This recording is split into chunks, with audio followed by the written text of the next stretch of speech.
नमस्कार, मैं हूं विनोद महला। आप देख रहे हैं दा मुद्दा। पूर्व मुख्यमंत्री भूपेंद्र सिंह हुड्डा राजनीति के बहुत बड़े खिलाड़ी है।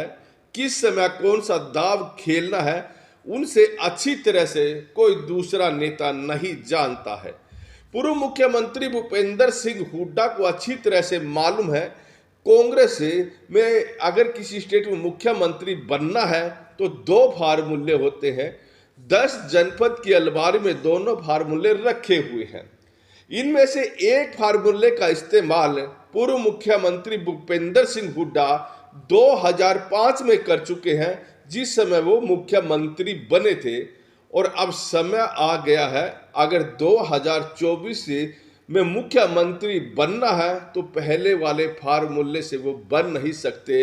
अगर पहले वाला फार्मूला लागू होता है तो मुख्यमंत्री भूपेंद्र सिंह हुड्डा के अलावा कोई दूसरा चेहरा हो सकता है। यानी भूपेंद्र सिंह हुड्डा को अच्छी तरह से मालूम है अगर मुख्यमंत्री बनना है तो दूसरे वाले फार्मूले का इस्तेमाल करना ही करना है। अब आप कहेंगे कि ये पहले वाला फार्मूला और दूसरे वाला फार्मूला क्या है। दरअसल याद कीजिए 2005 को चौधरी भजनलाल कांग्रेस के अध्यक्ष हुआ करते थे और उनके नेतृत्व में कांग्रेस पार्टी ने 67 विधानसभा सीट हरियाणा में जीती थी। लेकिन जब मुख्यमंत्री बनाने की बात आई तो कांग्रेस हाईकमान ने उनको मुख्यमंत्री नहीं बनाया और पूर्व मुख्यमंत्री यानी भूपेंद्र सिंह हुड्डा को उस समय मुख्यमंत्री बना दिया था। हर कोई हैरान था क्योंकि भूपेंद्र सिंह हुड्डा का उस समय कोई नाम भी नहीं था। वो उस समय रोहतक से सांसद थे और ज्यादातर विधायक चौधरी भजनलाल के साथ खड़े थे। लेकिन कांग्रेस में क्या होता है आपको भी अच्छी तरह से मालूम है। कांग्रेस विधायक दल की बैठक बुलाई जाती है, दो पर्यवेक्षक आते हैं और वो पर्यवेक्षक विधायकों से एक लाइन लिखवा लेते हैं कि मुख्यमंत्री का फैसला कांग्रेस हाईकमान करेगी। वही हुआ और भजनलाल भी उस समय इस प्रस्ताव का विरोध नहीं कर सके और कोई भी ऐसे प्रस्ताव का विरोध नहीं कर पाता कांग्रेस में।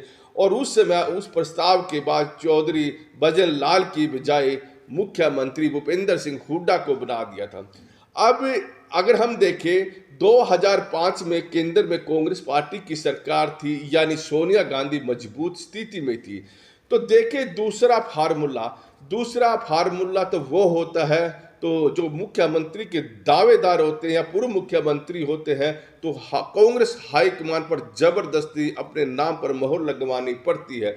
और इस फार्मूले का इस्तेमाल हिमाचल प्रदेश में वीरभद्र कर चुके हैं और पंजाब में कैप्टन अमरिंदर ने भी इसी फार्मूले का इस्तेमाल किया था, जबरदस्ती अपने नाम पर मोहर लगवाई थी और वो मुख्यमंत्री बन गए थे। जहां तक बात करें भूपेंद्र सिंह हुड्डा की तो भूपेंद्र सिंह हुड्डा भी आज उसी स्थिति में है। उनके पास दूसरे फार्मूले पर राजनीति करने यानी दूसरे फार्मूले के अनुसार चलने के अलावा कोई रास्ता नहीं है, क्योंकि कांग्रेस में अब पूर्व मुख्यमंत्री भूपेंद्र सिंह हुड्डा की इतनी अच्छी पकड़ तो नहीं है, लेकिन प्रेशर में जरूर है। वही स्थिति है जिस समय वीरभद्र मुख्यमंत्री बने थे या फिर कैप्टन अमरिंदर बने थे, उस समय कांग्रेस पार्टी हाईकमान में कमजोर थी। यानी 2024 में लोकसभा के चुनाव पहले होंगे और चुनाव में यदि कांग्रेस सेंटर में आती है, इंडिया जीतती है, तो उस स्थिति में पूर्व मुख्यमंत्री भूपेंद्र सिंह हुड्डा के पास वो इतने रास्ते मजबूत नहीं बचेंगे कि वो दूसरे फार्मूले का इस्तेमाल जबरदस्ती से करवा रहे। लेकिन अगर केंद्र में कांग्रेस की सरकार नहीं आती है तो इसका फायदा भूपेंद्र सिंह हुड्डा उठा सकते हैं। उस स्थिति में कांग्रेस हाईकमान थोड़ी कमजोर दिखाई देगी और दबाव डालकर भूपेंद्र सिंह हुड्डा अपने नाम पर मोहर लगवा सकते हैं।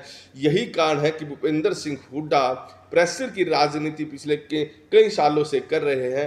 उन्हें अच्छी तरह से मालूम है कि इस समय किरण चौधरी हो या फिर रणदीप सिंह सुरजेवाला हो या फिर कुमारी शैलजा, ये लोग मजबूत स्थिति में है। खास तौर पर कुमारी शैलजा और रणदीप सिंह सुरजेवाला जो कांग्रेस के राष्ट्रीय महासचिव भी हैं और कांग्रेस वर्किंग कमेटी में भी है, राहुल गांधी की और सोनिया गांधी के नज़दीक भी हैं।